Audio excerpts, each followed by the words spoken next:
प्राचीन समय की बात है। द्वापर युग में कैलाश नाम का एक राजा मक्का मदीना में राज करता था। वह भगवान शिव जी का बहुत बड़ा भक्त था। राजा कैलाश के राज्य में हर कोई सुखी था, परंतु राजा उदास रहते थे। इसका कारण राजा के मंत्रियों ने जानना चाहा और कहा कि राजन, आपके राज्य में हर कोई सुखी है, आप दुखी लोगों की सेवा करते हैं, लेकिन फिर भी आप अंदर ही अंदर दुखी दिखाई देते हैं। ऐसा क्यों है? तब राजा ने बताया कि मैं अपनी कोई संतान नहीं होने से दुखी हूं। इस पर मंत्रियों ने कहा कि आप भगवान शिव के इतने बड़े भक्त हैं, आप भगवान शिव की शरण में जाओ, शिव जी आपकी मनोकामना जरूर पूरी करेंगे। तब राजा कैलाश ने भगवान शिव जी की तपस्या की, जिससे खुश होकर शिव जी प्रकट हुए और राजा को वरदान मांगने के लिए कहा। राजा कैलाश ने उनसे पुत्र प्राप्ति का वरदान मांगा। भगवान शिव ने उन्हें 4 पुत्रों का वरदान दिया और कहा कि तुम्हारा सबसे छोटा पुत्र बलशाली और विशालकाय। उसके बाद राजा कैलाश की पत्नी ने 4 पुत्रों को जन्म दिया। राजा के पुत्रों का नामकरण किया गया और उनके नाम कानो, वाणो, सदुर और छोटे पुत्र का नाम चाणूर रखा गया। राजा के दरबार में रूक्को नाम की दाई थी, जिसने इन बालकों का पालन पोषण किया। समय के साथ चारों बालक जवान हुए। चाणूर इन सब में बड़ा तेजस्वी और बलवान था। एक बार जब सभी भाई आपस में तलवारबाजी सीख रहे थे, तो बड़े भाई की तलवार टूट गई।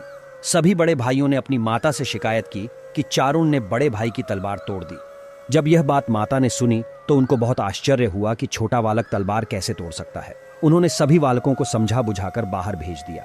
इसके बाद सभी भाई चाणूर से ईर्ष्या करने लगे। एक बार माता अंबरी ने चाणूर को बगीचे से फल लाने के लिए भेजा, लेकिन फल पेड़ पर बहुत ऊंचे लगे थे। बालक चाणूर के फल तक नहीं पहुंच पाने के कारण वह पेड़ को जड़ से उखाड़कर माता के पास ले आए। यह देखकर माता हैरान रह गई और बड़े भाई ईर्ष्या से देखने लगे।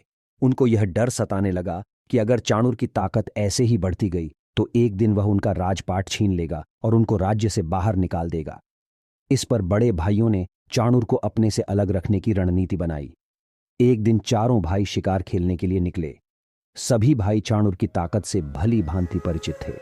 शिकार पर जाते समय उन्हें रास्ते में मरी हुई हाथिनी पड़ी मिली, जिसके कारण रास्ता बंद था। सभी भाई वहीं रुक गए। उन्हें अपनी बनाई रणनीति सफल होने के आसार नजर आने लगे। बड़े भाई ने कहा कि हम सब में सबसे शक्तिशाली कौन है जो हाथिनी को रास्ते से हटा दे। तभी बड़े भाइयों की साजिश से अनजान चाणूर ने हाथिनी को उठाया और आसमान ओर फेंक दिया। तभी बड़े भाइयों ने कहा कि तूने यह क्या कर दिया? मरे हुए जानवर को उठाना क्षत्रियों का कार्य नहीं है। आज से तुम अछूत हुए। हमारे साथ उठने बैठने और खाने पीने का अधिकार तुम खो चुके हो। उसी समय बड़े भाइयों ने चाणूर को अपने से अलग कर दिया।